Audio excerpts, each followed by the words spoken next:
Okay, so let's talk about the story that's been making rounds here on the Joy News platform in the last few hours because Cecilia Dapaah's residence where there's more details coming up and emerging from the search and seize or seizure actually conducted by the Office of the Special Prosecutor at the residence of the former Water and Sanitation Minister Cecilia Dapaah. A motion asking the court to allow the Office of the Special Prosecutor hold on to money seized from the search and further freeze Madam Cecilia Dapaah's bank accounts will be moved to next week.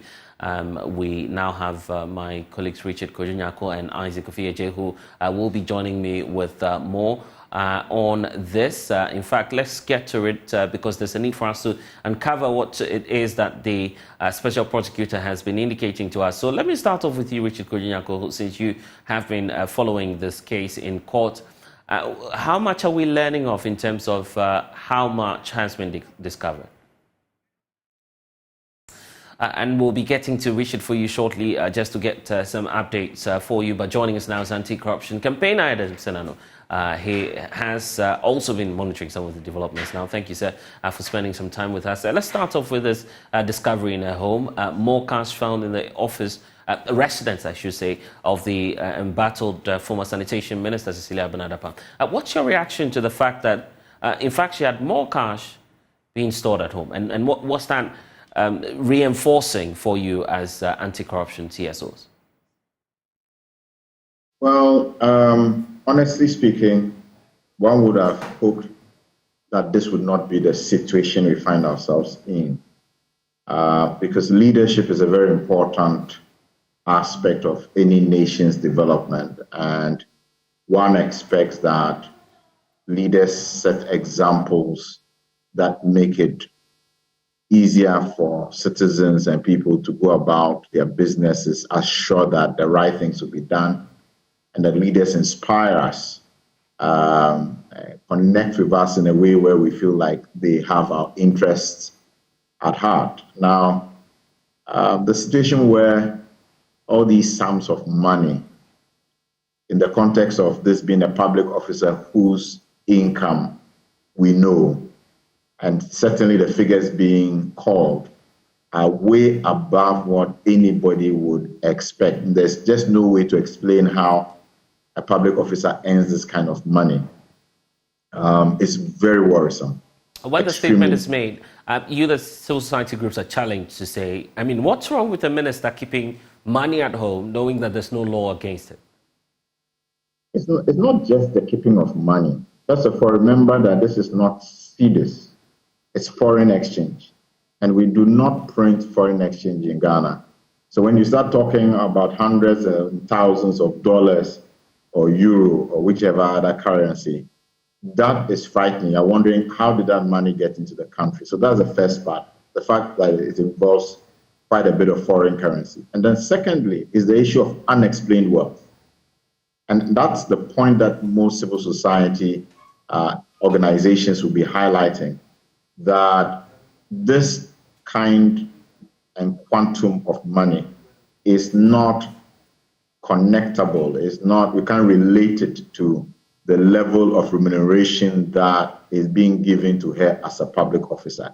So it's unexplained wealth, and it raises a lot of suspicions. In other jurisdictions in the US, they have civic forfeiture, where when unexplained wealth is identified, it is taken away, and you have the obligation, the burden of proof is placed on you to come back and show how you earn this legitimately.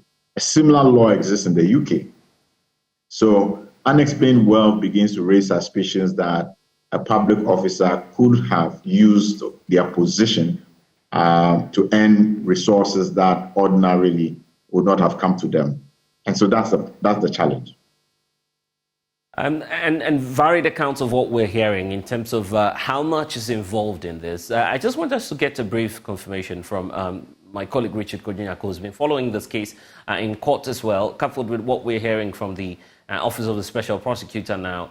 Richard, let's start off with the amounts disclosed in court just last week, I believe, when we were interacting on the last time the case was heard. How much exactly came up? And juxtaposing that to what we're hearing now, how do we reconcile the figures?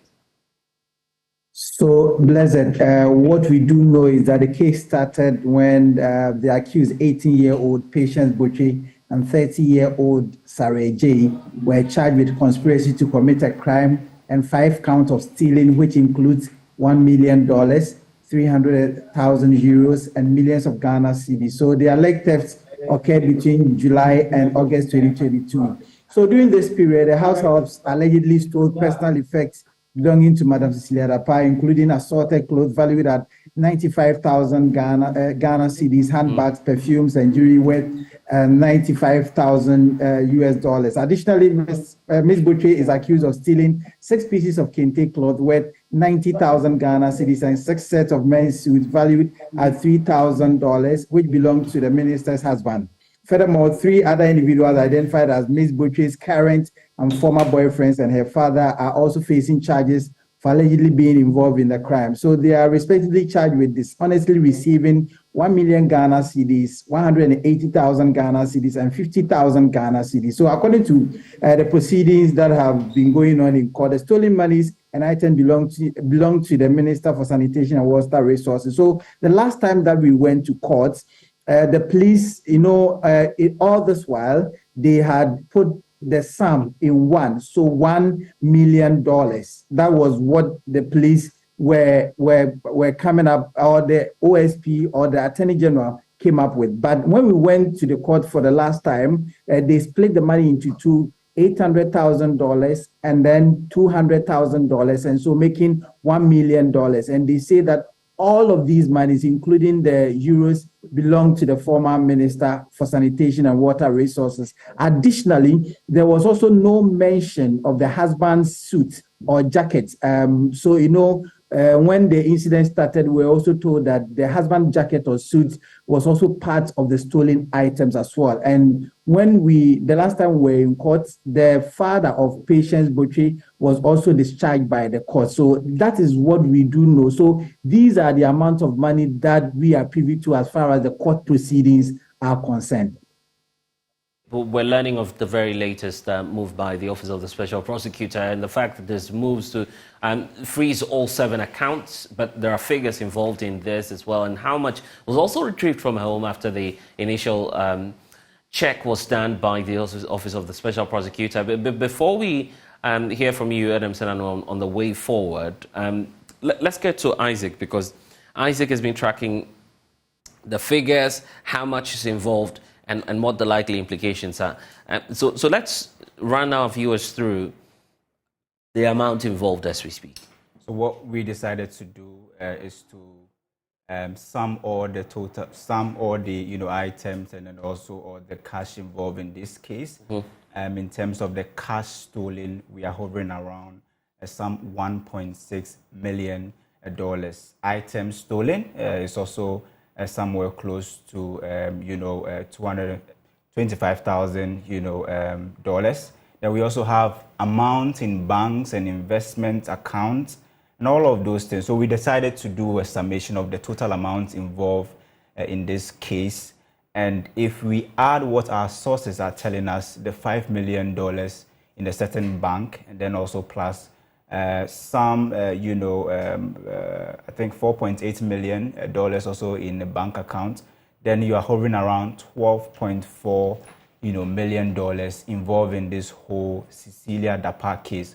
So we are totaling the cash stolen and then also items stolen plus monies in bank accounts, investment accounts, and then also reported cases of monies that were found in Cecilia Dapaah. 12 million is no small money, Adam Senano. But the point is, and that's the question we've been asking, is it the case that the Minister of State here in Ghana cannot raise that amount after 6 years in power? I don't think so. I don't see how you can raise that kind of money. Unless there's something I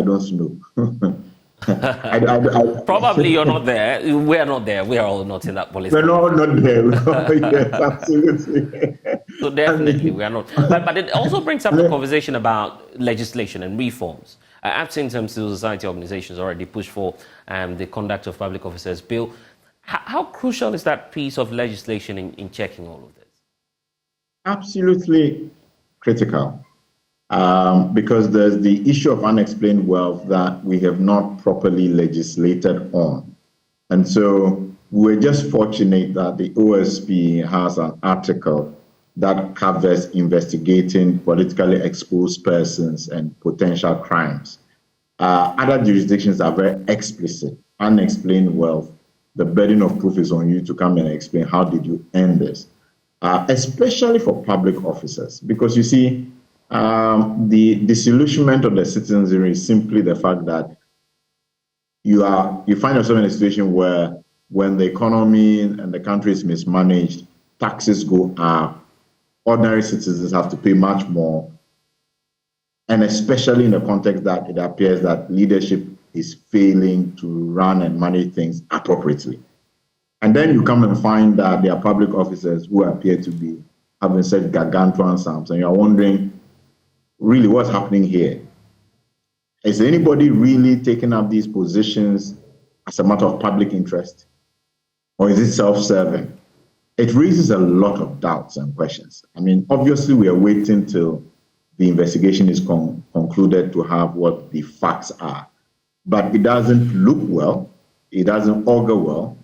And we are expecting that public officers are very conscious of the implications of engaging in things like this. And so I honestly don't know how this kind of money will be available to a public officer. Yeah, and also part of the challenge obviously would have to do with the case and how we are approaching this. We have the Attorney General's office pursuing one leg of the case and then the special prosecutor doing his own. What should be made of, for instance, the accusations against the two young ladies who we understand made away with the cash while we pursue what it is that we're pursuing now? Because it's as though we're leaving the criminals, quote and unquote, and by extension, we're not saying they're guilty as of now, and we're pursuing the complainant, the one who says, well, it's my money that's missing. I think that, let's not mix the issues up. All of them have cases to answer. The House have a case to answer in respect of having entered somebody's private room and picked items allegedly that belong to them. That is a case that the courts will have to investigate and at the end of the day draw a conclusion on. At the same time, we do know that we have public officers paid at a certain level. When you have a public officer who appears to be earning far more than what can be explained, there is a potential case to be heard. Is it a situation of conflict of interest and corruption because this person then proceeded to take advantage of their position? Is it a case of money laundering? What is the source of the monies, especially when you start talking foreign currency, and is it legitimate? So I don't think that we have left one case of the households who allegedly have stolen and are focusing on that. I think both are important, but for the public interest, obviously, it will be the public officer who has sworn to serve this country and who it appears has sums of money that none of us can actually understand how she got those sums of money. Okay. At least for now. There's one aspect for us to exhaust, which has got to do with dealing with perception and how that will affect government.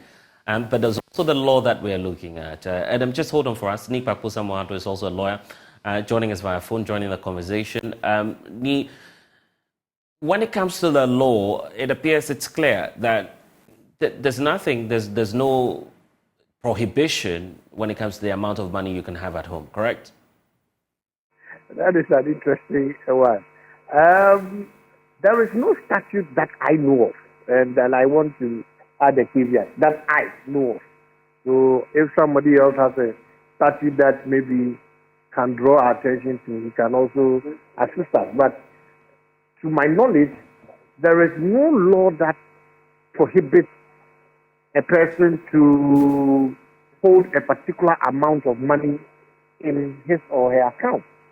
But what the financial institutions have is what you call anti-money laundering regulations or anti-money laundering officers whose duty is to ensure that our financial institutions are not used for money laundering purposes. So if you, for example, deposit any money in any account in Ghana, and there is a reason for some suspicion to be aroused as a result of maybe the quantum of the money or the fact that it's an irregular transaction, there are internal mechanisms within the bank to ensure that they would flag it and make a suspicious transaction report to the Financial Intelligence Center of the Bank of Ghana, who would then take it up and deal with it from that angle. But I don't know of any specific law that prohibits a person from having a particular amount of money in your account. But being a public officer, I'm sure what the special prosecutor would probably do is to do a live audit report and ask you to come and demonstrate whether the money you have as a public officer is commensurate to the salary that you earn as a public officer. And so if you are able to demonstrate that, well, as a public officer, I earn X amount of money. Maybe I do a few things on the side. And when you add all those things together, maybe I have a cold store, I have a shop, I have this, I have that. When I put all together, I can account for the money that is in my account. So well and good. The point is this. It is would be not right to say that we should encourage people to put money in your bank. But the source of your money is what is at stake. You must be able to demonstrate to any investigating body that the money in your account is from a legitimate source. And that is all. And that's where I also want to get your thoughts as a lawyer. How easy is it to escape this whole threshold of proving the source of your wealth? Oh, it's not about escaping. I mean, as a lawyer, the client is the one that will give you the information. You can't conjecture. So if you are a lawyer for somebody who has been, whose account has been frozen, and the accounts are, let's make it clear, people's accounts are frozen all the time. It's a routine thing. It's not a sudden event. But people go to court and are able to prove the source of their income. And their freezing orders are what? Are removed. So the fact that a special prosecutor has frozen your account does not mean that that is the end of the matter. You have a right to go to court to ask the court to release your funds by showing that the funds there are from a legitimate source. I see. And that would include, for instance, the examples that we're giving, non-official accounts telling us, for instance, that it may be funeral donations. We've had that example, for instance. Don't forget, Madam Cecilia probably is about 60-something years old, yeah. Right? So in her lifetime of work, has she worked in the UN, for example? Has she worked outside? Has she worked? So there could be legitimate sources of their income. So it will be very unfair to just jump and say that she is guilty of something. That's why we have due process. You understand? You all have to be careful. Other than that, if we run and become a mob, we do what we call mob justice. We'll be very treating somebody. And that's what I also want to take your thoughts on. Are we being fair to the former minister? That is why the media is. That's why she's undergoing an investigation, and that is why you, the media, must also be fair in your reportage.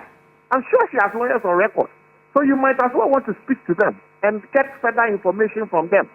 You know, I don't think that these selective leaks are also helpful because, well, I mean, she has this amount of money, but it was in a bank. So the bank will probably have a history of how those transactions came about. I see. Grateful. Dapaah Ado, thank you for spending some time with us. So, okay, let's wrap up now. We'll talk about the implications for our economy as well, because that $12 million is no joke. That's a significant amount of money. But before I let you go, Adam, what should be the way forward, and how should government also be dealing with this? Because mind you, the president has come under sharp criticism. Even before this case unfolded, he was confident that, of course, the integrity of the minister will be established. Yes, that was an unfortunate comment. We don't expect our president to be taking positions on these issues. And those who write his speeches, plus himself, they should pay attention to those details.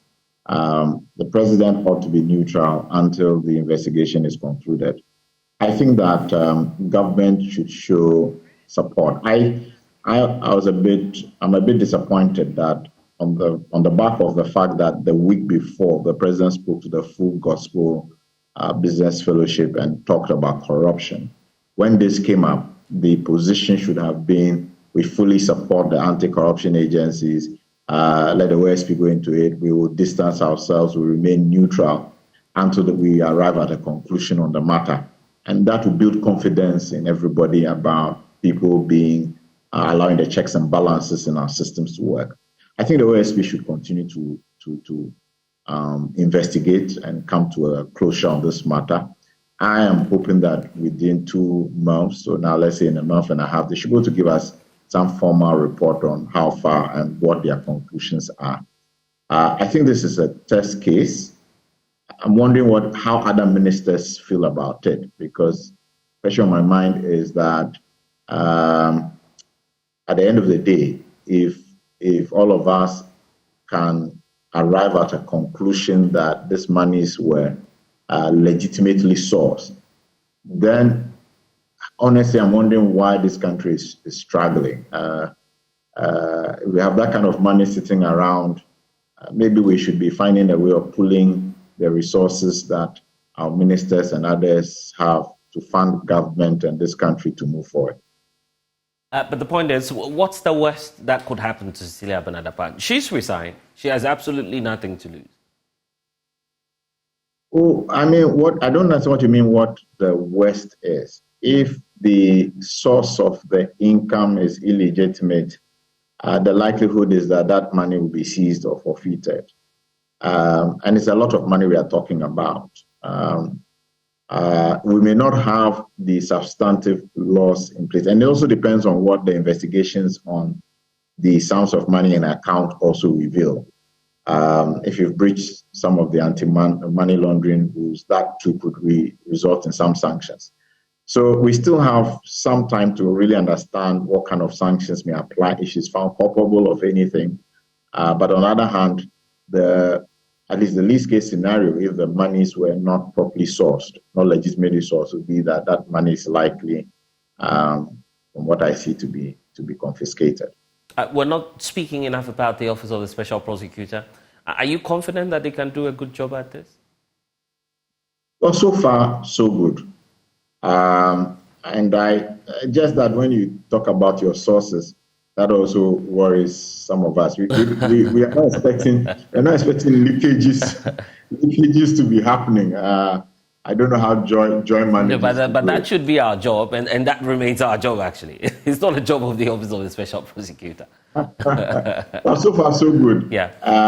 Except that, I mean, the thing is that if leakages are not well managed, we could have a skewed picture before the final conclusion. So that's my only worry, that, like the previous speaker said, you just need to make sure that whatever we're speaking to, we remain balanced until we arrive at the conclusion of the matter. I see. Grateful for your time. Adam Senano, Anti-Graft Campaign, and joining us for a conversation. In fact, this is beginning to raise a number of wide condemnation, especially from the side of the opposition National Democratic Congress, with some of its members of parliament raising concerns about the manner in which this case is unfolding. Joining us now is ranking member on the Foreign Affairs Committee, and it's a good time to be talking to him because there's quite a lot happening in the sub-region as well that we'll get his thoughts on shortly. But Honourable Samuel Okudzeto-Ablakwa, welcome to the polls. Thank you for talking to us. Your thoughts initially on what we've heard so far about the Cecilia Dapaah case? Surprised? Very shocking, Blessed. And this is really a terrible day for politics in Ghana. And I really worry that this will have far-reaching consequences on the entire political class, even though the ruling party will be most affected. But depending on how this is managed and the reforms that take place, if care is not taken, it will delve a mortal wound, if you like, on the entire credibility and image of the Ghanaian political class. This is a matter that should not be taken lightly at all. I must first of all, commend the Office of Special Prosecutor. So far, it will appear that they are doing a credible job, and they deserve all our support. Having said that, these revelations begin to speak to how endemic this Akufo-Addo government has been in corruption. They clearly have been neck deep. It is shocking that all of these monies can end up in private homes, private accounts, and the system does not even detect. They don't even appear to know that the government is losing money. It tells you that there are fundamental problems, because we are not talking about pocket change or a few thousands of CDs or dollars. I mean, millions of dollars. And the latest one, $5 million in an account. It's mind-boggling. And one begins to wonder, the projects that are being undertaken by this government, how are they carrying out these projects? What is going on in terms of the value for money, in terms of the procurement, in terms of actual execution of these projects? When ministers tell us that they have valued a particular project at a certain amount, how sure are we that indeed that is the amount and that these funds are going into the project? So this has opened a can of worms, and there will be the need for the entire government to be audited. All government projects, all government programs and activities must now be subjected to thorough scrutiny. Including appointees? Certainly. And when the House resumes, some of us are going to be submitting motions to the Speaker for a larger inquiry, a larger audit into government projects, government initiatives. How sure are we that when they come to Parliament for approval, those sums of money really go into the project? And it also raises questions even about how we carry out audits. The Auditor General's Department. Probably there is time, this is time for reform, for audits to be done a bit more faster and a bit more stringent, so that we don't have loopholes which people can take care of. Now, it is also important to raise this matter. Under the Ghanaian Constitution, members of Parliament and ministers of state can only conduct business, do private business with the express permission of the Speaker. There is a whole committee responsible for that, the committee for members who want to hold office of profit. I have checked the records, and it is clear that the Honorable Cecilia Dapaah did not apply to that committee or to the Speaker to be excused to hold an office of profit. So it is going to be very, in as much as I don't want to sound judgmental or prejudicial, I'm waiting to hear what excuses there are, what justification she has, considering that she has not applied to Parliament to hold an office of profit, in other words, to carry out private business, which probably could be the source of this, all of this, mind-blowing amount. Yeah, but there's talk about her pedigree and what she's done in the past, portfolio she's occupying now throughout the Akufo-Addo administration. You've been a minister, at least a deputy minister of state before, now an MP. You're in the political class. Are you telling me that a minister of state, former minister of state, cannot raise close to $12 million? How are you going to raise that? How are you going to raise that? And for what? How are you raising that? And it's going into, it's being kept in private homes, it's going to private accounts. It's not as if you have gone to raise an idea. Maybe it's internally generated fund. It is not, it's kept in the ministry's account. It's not kept in your private account. It's not kept in your private home. And there's an audit trail. There's paperwork. You have to declare. Parliament must know. So I'm totally in shock, in absolute bewilderment about the fantastic sum of money we are hearing, the staggering amount. I mean, it's incredible. It's unbelievable. And you see, this must lead us to major reforms. For example, the asset declaration, that regime must be totally overhauled, where assets are declared in secrecy and they are sealed and nobody gets to know about them. The asset declaration regime has turned out to be a sham. It's not fit for purpose. We need to change that regime where assets will be declared publicly. Everybody can go and verify, and then we can know what you are worth coming in, what you are worth during the process, during your tenure as an appointee, and what you are worth afterwards. The current asset declaration regime only appears to be aiding this kind of conduct, and that has to change. And then we must also raise issues about the Conduct of Public Officers Act. That has been in the bosom of the current president. The former government had done a lot of work on that, but we haven't seen any progress. There is a need for that code of conduct legislation to be passed without delay. And then let me also say that the presidency and then national security, how are they oversighting? You see, I recall under President Kufuor, he talked about internal mechanisms to check. He even had, if you like, an anti-corruption czar, which will be responsible. I mean, the czar was responsible for carrying out internal mechanisms that will ensure that even within the government, they are able to pick these developments. If monies are taxed, if there is diversion, then some early warning mechanism of a sort. What has happened to that kind of arrangement?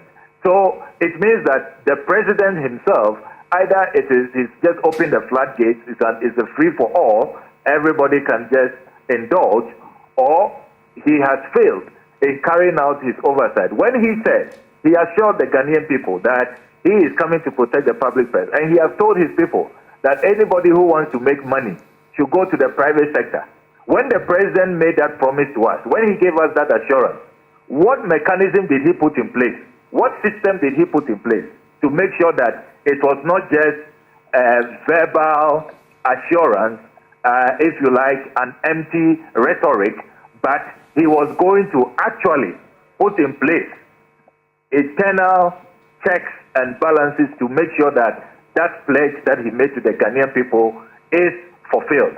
So far, I am totally disappointed that it appears that the president just, spoke for the chair, but did not put in place the internal mechanism to prevent this from happening. Okay, Honorable Samuel Okudzeto-Ablakwa, kindly hold on for us, because while you are at this issue of Cecilia Dapaah, the president you're talking of is in Abuja, Nigeria, as we speak. Lots happening in Abuja as we speak right now, because there are considerations about a possible deployment of Ghanaian troops as part of our contribution to ECOWAS to restore constitutional order in Niger. I would want to take your thoughts on that briefly, but let's bring closure to the story. Isaac Ofieje with our data desk and research desk is still here with us. $12 million, we are saying there's a possible impact on the economy as well?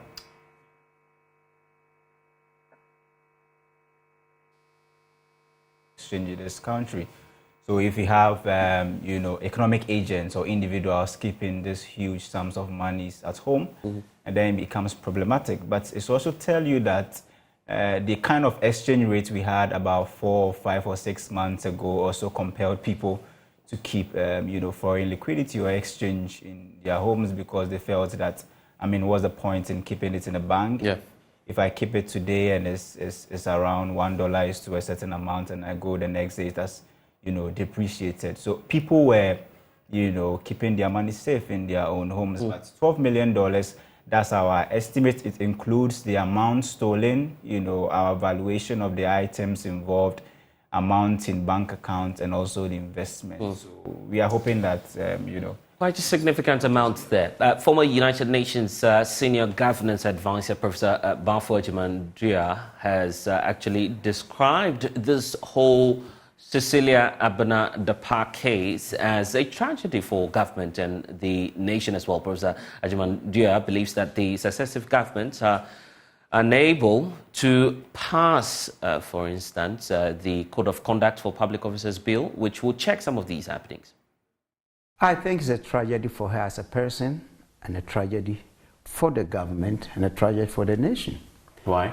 Because when you're in the midst of such impoverishment, you are in an economy that is sinking and people are really hard-pressed, and you are discovered to have that amount in your room, then only the good Lord knows how much more you have, and how much more your own colleagues may have. It raises all kinds of questions, you see. That's why it's a tragedy. Even if the money is hers legitimately, the fact that she will keep such an amount in the house in itself is repugnant for a public official. And then this has raised the issue of the public officers conduct bill and a code of conduct for them that has been in the works for so long.